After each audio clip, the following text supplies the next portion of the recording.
اسپانیہ کے شہر بلباؤ میں مقیم ایک پاکستانی بزنس مین اپنی روداد سناتے ہوئے بتاتا ہے کہ مجھے میری والدہ سے بہت محبت تھی۔ میں اس بات پر یقین رکھتا تھا کہ اولاد بھی والدین سے بہت محبت کرتی ہے، یقیناً اتنی ہی محبت جتنی کہ والدین اولاد سے کرتے ہیں۔ یہ الگ بات ہے کہ دنیا میں ہر محبت کو تشبیہ والدین کی محبت سے دی جاتی ہے۔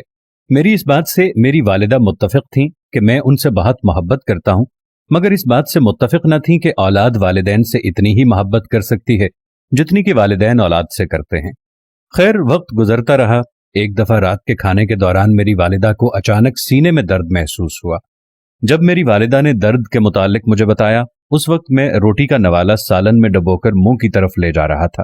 میں نے وہ نوالا واپس رکھا، موبائل اٹھایا، اپنے دوست ڈاکٹر کو کال کی، گاڑی کی چابی اٹھائی، پیسے پکڑے اور والدہ کو لے کر ہسپتال پہنچ گیا، جہاں میرا دوست ڈاکٹر میرا منتظر کھڑا تھا۔ ہسپتال پہنچتے ہی میری والدہ کو ایمرجنسی میں ایڈمٹ کر لیا گیا اور مجھے تسلی رکھنے کا کہا گیا۔ اس دوران میرے موبائل پر میرے بزنس پارٹنر کی کال آ گئی۔ میں نے اس کو آج دن میں ہونے والی تمام دن کی سرگرمیوں سے آگاہ کیا، آنے والے کل ہونے والے تمام کام کے متعلق ڈسکس کیا اور پھر کال بند کر کے اپنے مینیجر کو کال لگائی، اس کو کل کے کام کے متعلق سمجھایا۔ اسی دوران میرا دوست میرے پاس آ کر کھڑا ہو گیا، مجھے میری والدہ کی طبیعت میں بہتری کے متعلق بتایا۔ میں کچھ مطمئن ہو گیا۔ ابھی میرا ڈاکٹر دوست میری والدہ کے متعلق مزید ڈسکس کر ہی رہا تھا کہ میری بیوی کی کال آ گئی۔ میں نے اس کو والدہ کی صحت کا بتایا، اس کے ساتھ ہی کھانا گرم کر کے رکھنے کا کہا، کیونکہ ہم ہسپتال سے ڈسچارج ہونے کی امید لگا چکے تھے، اور پھر میں اپنے دوست کے ساتھ والدہ صاحبہ کو ملنے وارڈ کی طرف چل دیا، جہاں میری والدہ دروازے پر نظریں جمائے میرا ہی انتظار کر رہی تھی۔ میں نے جا کر ان کی قدم بوسی کی، پھر پوچھا کہ آج پتہ چل گیا ہے کہ اولاد والدین سے کتنی محبت کرتی ہے۔ میری بات سن کر میری والدہ مسکرائی اور کہا، میں نے کبھی تیری محبت پر شک نہیں کیا، البتہ آج بھی اپنی بات پر قائم ہوں کہ اولاد کی جانب سے کی جانے والی محبت والدین کی محبت کے برابر نہیں ہو سکتی۔ میری والدہ کی بات سن کر میرے ڈاکٹر دوست کو بھی ہماری بات میں دلچسپی پیدا ہوئی، اور انہوں نے ہم ماں بیٹے سے واقعہ پوچھا تو ہم نے اس کو ساری بات سنا دی، اور ہماری بحث سن کر میرے دوست نے میری والدہ کے حق میں فیصلہ کیا اور پھر ایک واقعہ سنایا کہ میں نے تعلیم مکمل کرنے کے بعد گورنمنٹ کی ملازمت اختیار کر لی۔ میری پہلی پوسٹنگ سرگودا کے چھوٹے سے شہر میانی میں ہوئی۔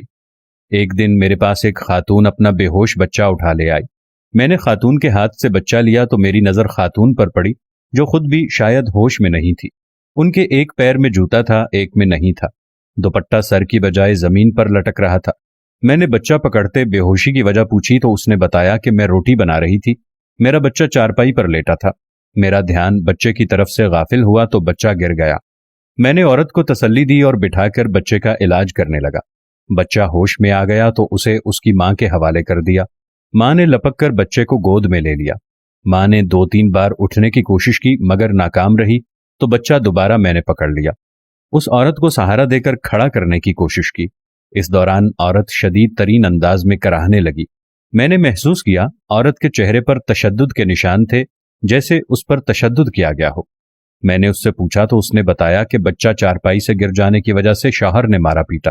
جو ہی شوہر نے تشدد کے بعد چھوڑا تو وہ بچہ اٹھا کر فوراً ہسپتال پہنچی۔ میں نے میڈیکل عملے کو فوراً عورت کے ایکس رے اتارنے کا کہا۔ کچھ ٹیسٹ کیے تو پتہ چلا عورت کی 2 پسلیاں اور 1 انگلی ٹوٹی ہوئی ہے۔ میں نے اسے ہسپتال میں داخل کر دیا۔ اس کے شوہر کے خلاف قانونی کارروائی کی درخواست کر دی۔ خاتون نے شوہر کے خلاف قانونی چارہ جوئی سے انکار کر دیا۔ یوں علاج کے بعد وہ فارغ ہو کر گھر چلی گئی اور میں کچھ عرصے بعد موقع ملتے ہی یہاں منتقل ہو گیا۔ آپ اندازہ لگا لیجئے کہ جب تک بچہ صحت مند ہو کر عورت کی گود میں نہیں آ گیا تب تک اسے کسی چیز کا ہوش نہیں تھا کہ سر پر دوپٹہ ہے یا نہیں، پاؤں میں جوتا ہے یا نہیں، اس کی ہڈیاں ٹوٹ چکی ہیں یا سلامت ہیں۔ جبکہ اس کے برعکس ایک بیٹا ماں کو ہسپتال لایا ہے، جس نے فون پر بزنس پارٹنر کو سارے دن کی تفصیلات بھی بتائی ہیں، آنے والے کل کا کام بھی ڈسکس کیا ہے، مینیجر کو آنے والے کل کے متعلق ہدایات بھی دی ہیں، بیگم کو کھانا گرم کرنے کا بھی کہا ہے۔ ان دونوں باتوں سے اندازہ لگا لو کہ اولاد اور والدین کی محبت میں کتنا فرق ہے۔